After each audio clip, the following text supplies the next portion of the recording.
Morning. So one of the best things about camping is this. Look at that sunrise.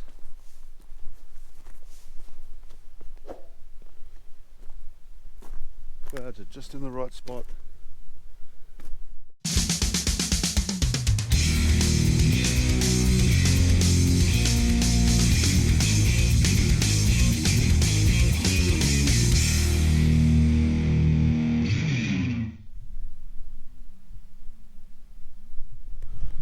So I might go and get a coffee and sit down and watch that. That is unbelievable. Sun just coming up.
So I had something to eat, had a coffee, had a sit by the fire. So I'm going to get packed up and head the back way to Mount Manning. So going to get on with it. It's getting a bit chilly now, it's warmer this morning. So let's get going. So last of the pack up, everything's right to go. And we'll be heading off shortly. So yeah, really nice spot out here in the gold fields. Could definitely recommend it. Not too far from Perth for a overnighter, or probably not an overnighter, a weekender. Woodlands as far as you can see. I parked my car looking out over that cliff, so even though I had it in park and the handbrake on, I chucked some rocks in front of the tyres because yeah, you wouldn't want your car to see how good it is going off the edge of here. On our way down the hill.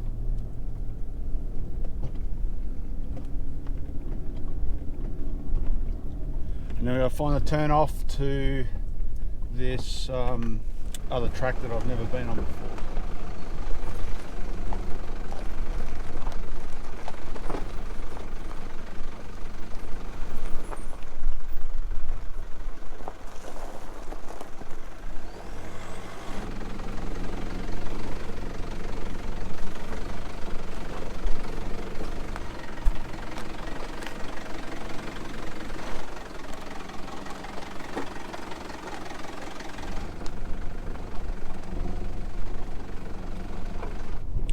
Back down on the flat, back into these beautiful gum trees, the woodlands.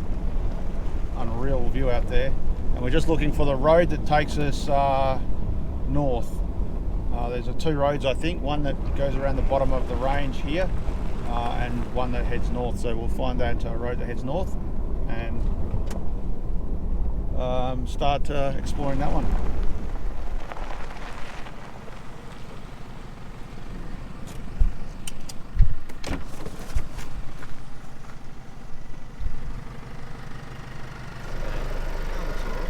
So, what do you reckon?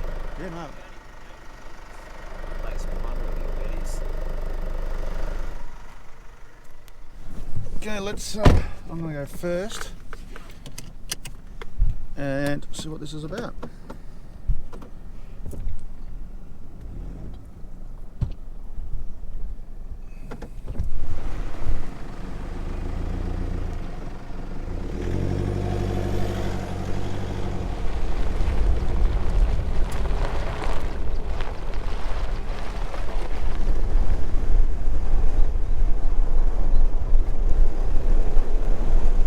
little way along the road to Mount Manning, and it's actually a really good road. Must have put a grader through here at some point, and it's nice and wide. I'm easily doing 40 k's an hour, just tonking along. You could do this in two-wheel drive. You could actually probably do it in a two-wheel drive car at the minute. So don't know if it's going to change, but a very good road. So if anyone, well, we'll see how it goes. If it's good the whole way, obviously I'll report it in. But so far, a really easy drive.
Just stopped here at this rock, and there's a sort of like a hole, not a made nammer hole, but a natural nammer hole there. Obviously it's rain, so there's water everywhere all over the rock.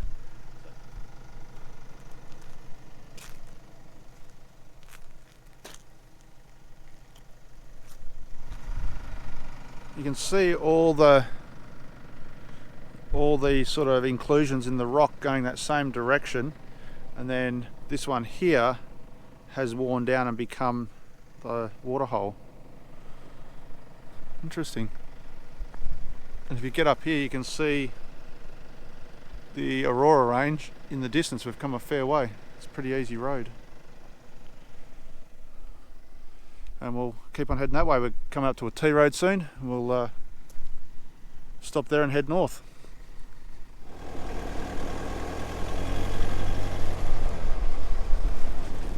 So it's a little bit unexpected to see. It's that sort of ground, but yeah, unexpected to see a nice little rock like that. So it's a good little spot to log in for if you need to camp out this way.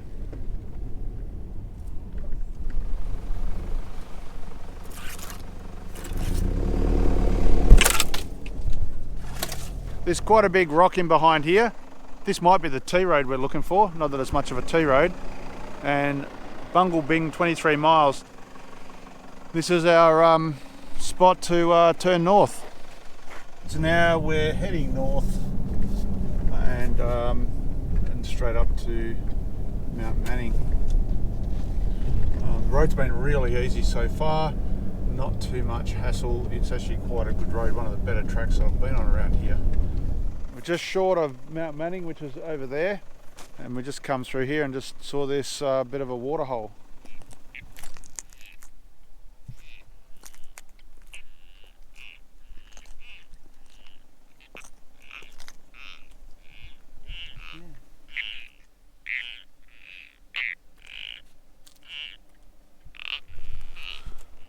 Go for a walk up on top, see what we can see. There's Mount Manning, that's where we're going. And Aurora will be back over here. See the big pieces have cracked out.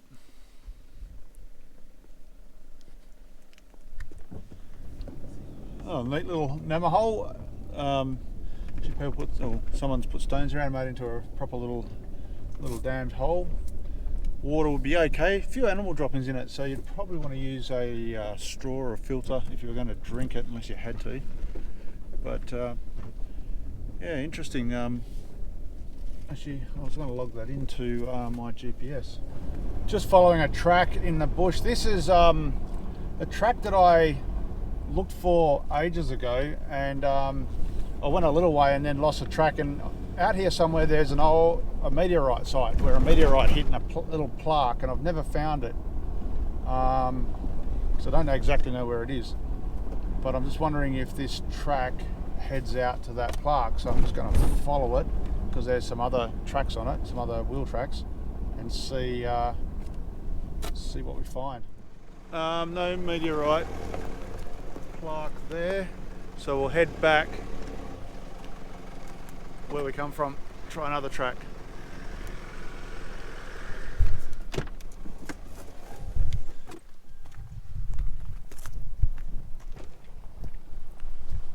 So just here, like, just about looks like a meteorite crater, but it's not the crater from the meteorite I'm talking about.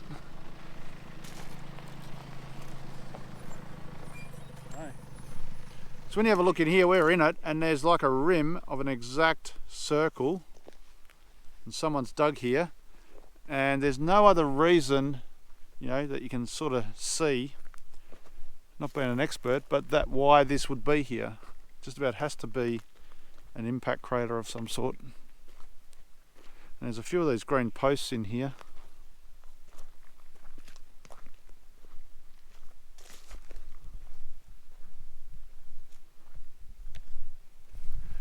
Walking around the rim of the crater, or the crater feature, see if we can find this plaque, if it's here.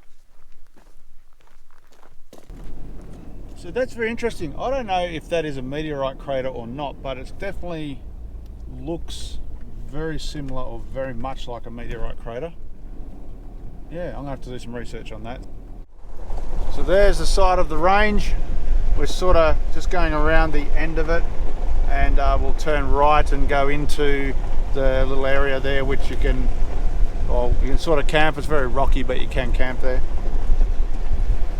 We've walked up to the where you can highest you can get the cars to, just have a look.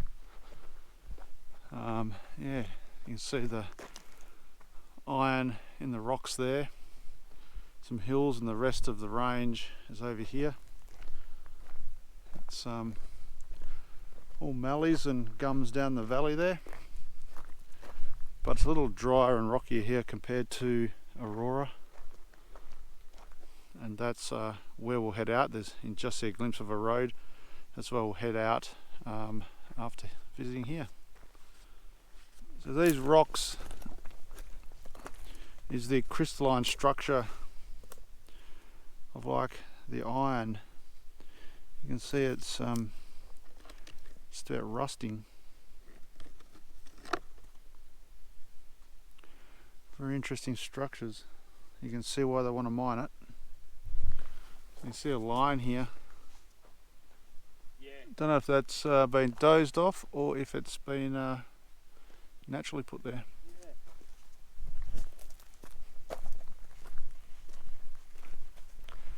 Time to have some lunch.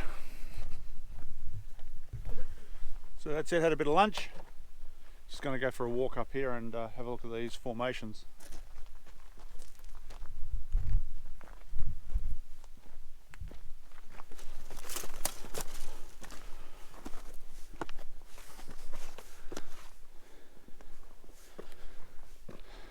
You can really see the formations of iron in that profile there. And like here, the crystal, sort of like crystal nature of it. Really interesting stuff. We're just up. There's the cars down there.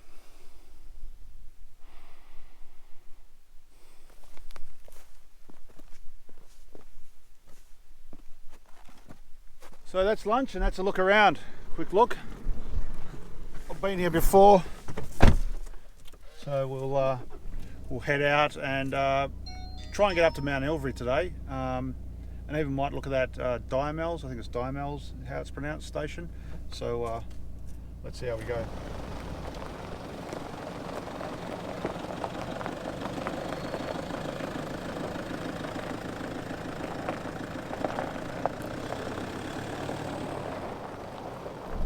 That's the end of the access road out to Mount Manning. So now we're on the main drag up the middle of the little peninsula here.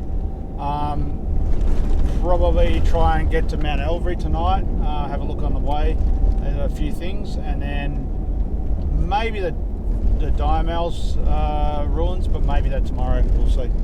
So 110 all the way out here. This is a highway just about, so probably see you on the next stop of anything of interest.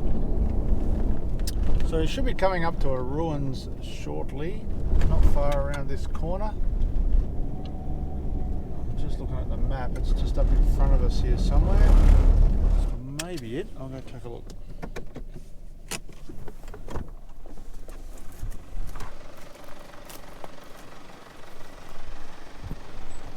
So this is a ruin, a little one. I don't know if this is the main one I'm thinking of. It's definitely a little ruin.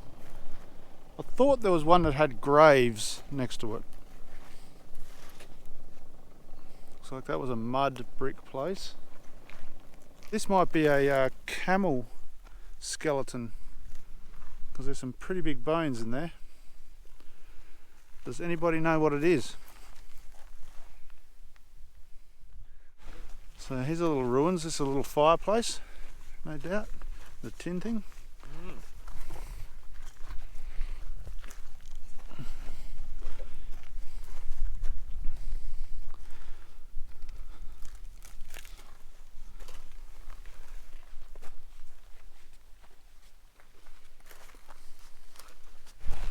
So I think the graves that I'm after are just here.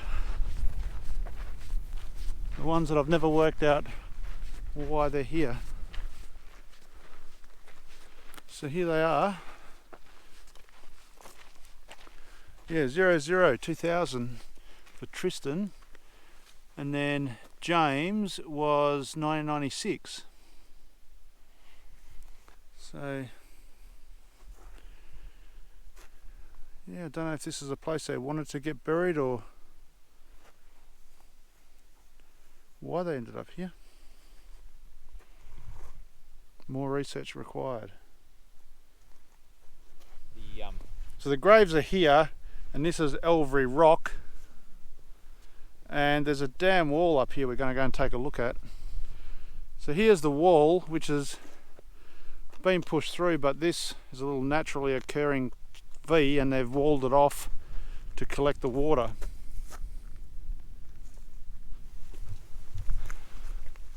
Walking along and found another small wall. Maybe they'd carted water from here to the homestead. Maybe this was their main catchment. Maybe, or maybe it's to do with all this stuff around here. This Might little have been like primarily like just a watering point for the stock. Yeah, when you have a look at the lay of that, they've built it up over there and here, and 10 points probably all flows down into here. It's a nice little catchment.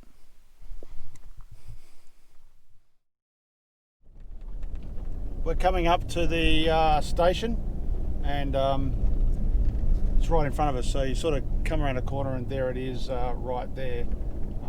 So here it is. We're just got the last corner to go, and we're right there, so we'll take a look.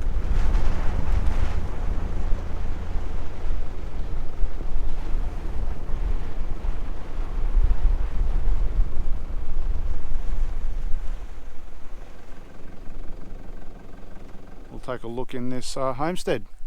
We'll probably camp up here at the breakaways.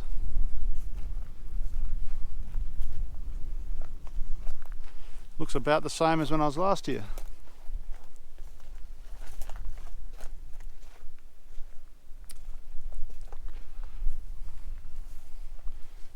Looks like no one's attacked the windows in this place.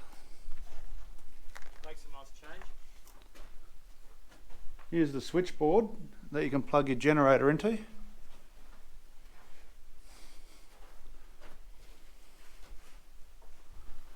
Little shack here. The original toilet that doesn't work anymore. They've got a new one. And here is an outside area where people camp. You can take the bed on the left. Looks like the most comfortable one.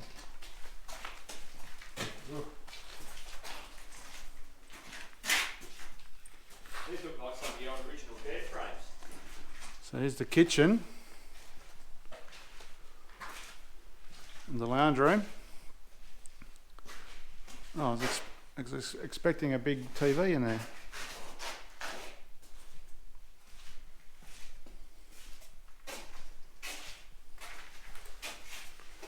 And it doesn't look like they've got the book here anymore, unless it's in here. Oh, it is.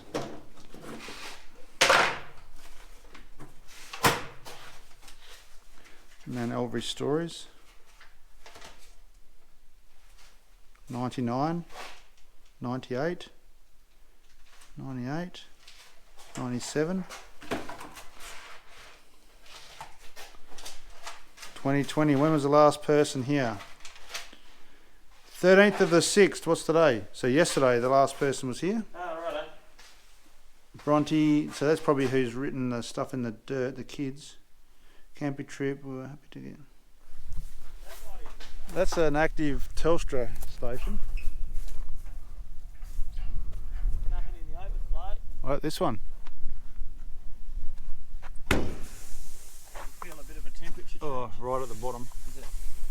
So there's a little hut here, little quarters, and I think there's a rain gauge, that pyramid. And there's the new toilet, so that's the new Parks and Wildlife toilet they've stuck here.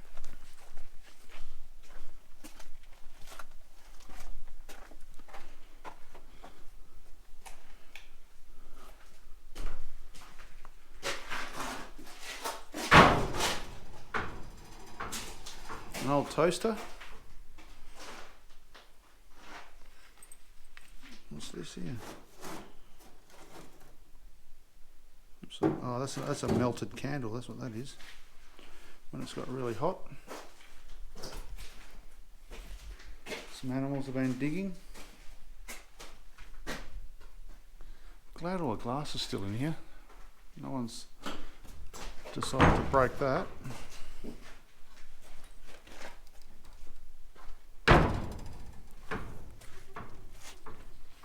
So the story goes with this station is that the people that were running it, I think it was a sheep station, and they weren't making enough money out of sheep, as it turned out, and they got into growing marijuana, I think it was, and yeah, they got caught once or twice supplementing their income with growing marijuana, so the government effectively took the station off them and just turned it back into Crown land.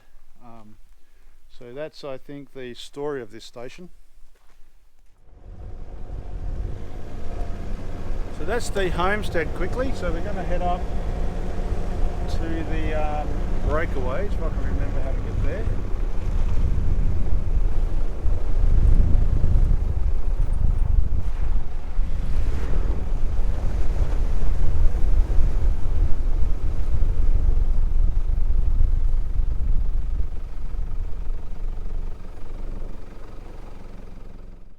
So this is the breakaway. So there's the station just over there, and then here is this breakaway,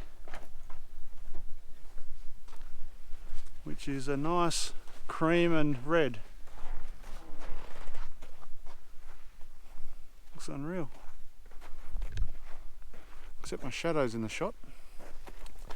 Okay, let's get set up.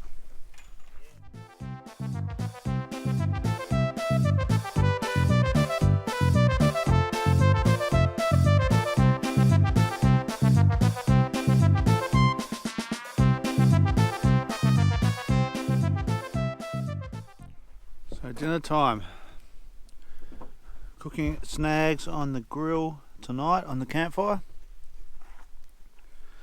Angus beef and some other snags. Basic snags.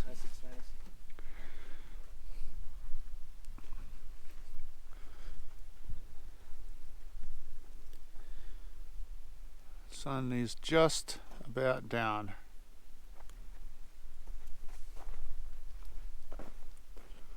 Look at that for a scene. Good morning. It was freezing cold last night, but nice and still, and it's still nice and still quite chilly.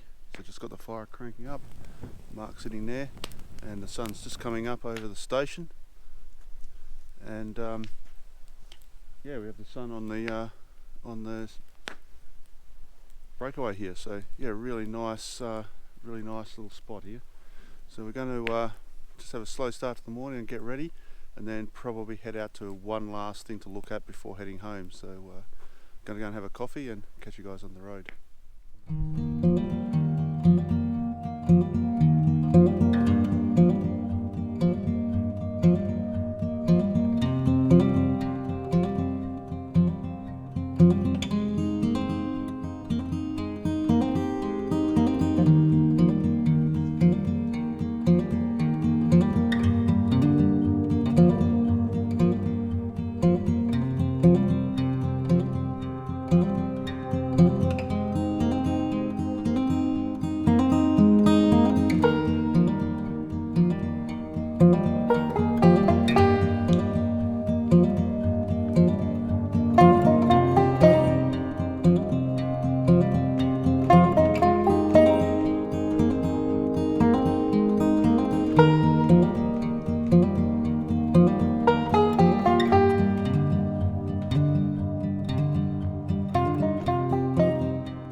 So had a coffee, warmed up by the fire, and we're just going to get packed up. I've just got the swag, some clothes and a table and chair, and chuck it on the roof and off we go.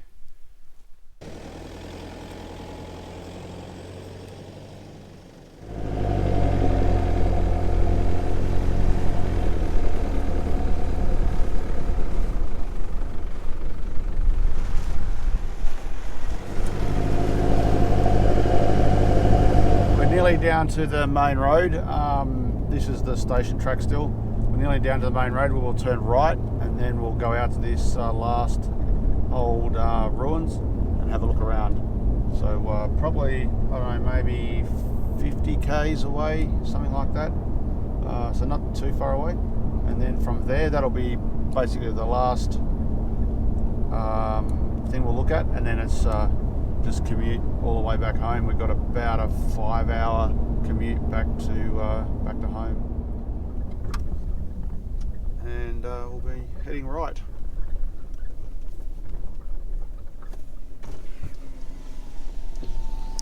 Here he comes.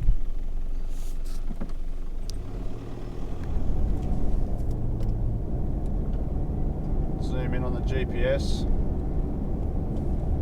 A little way up yet. Maybe a half K. It's just in there behind the camera. Just saw a road there, so I'm wondering if that's it.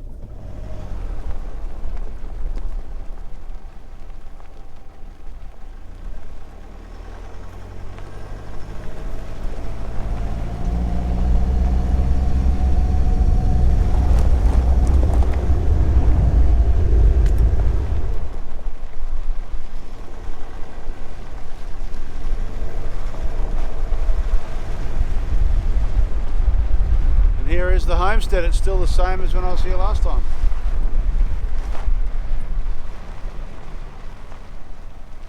Let's go and take a look.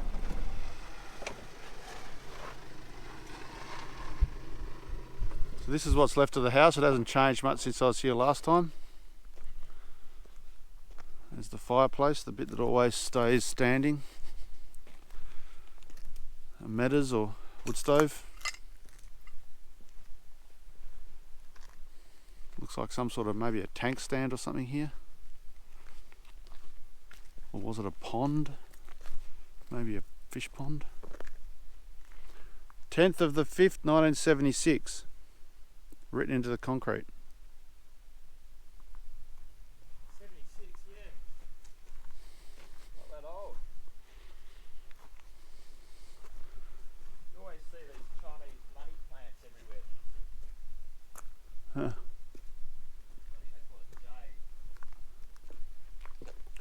Some slate rock walls.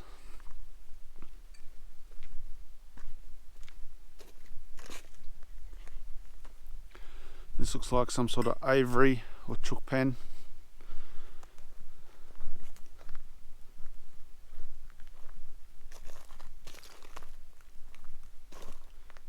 was quite the setup. There's the toilet. Quite the setup in its day. Quite a large house. So here's all the yards, and there was a quarters here, or there's a deck. I think was a quarters, or possibly just a deck through here.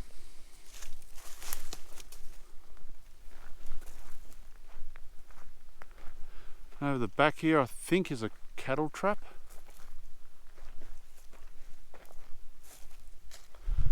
So I think this is a trap, or the cattle trap, where they used to be able to come in and they couldn't get back out. So these like swinging things here would trap, the cattle could come one way, but they couldn't get back out. And then they could put water in here, I guess, and yeah, over time the cattle would come in on their own and get trapped.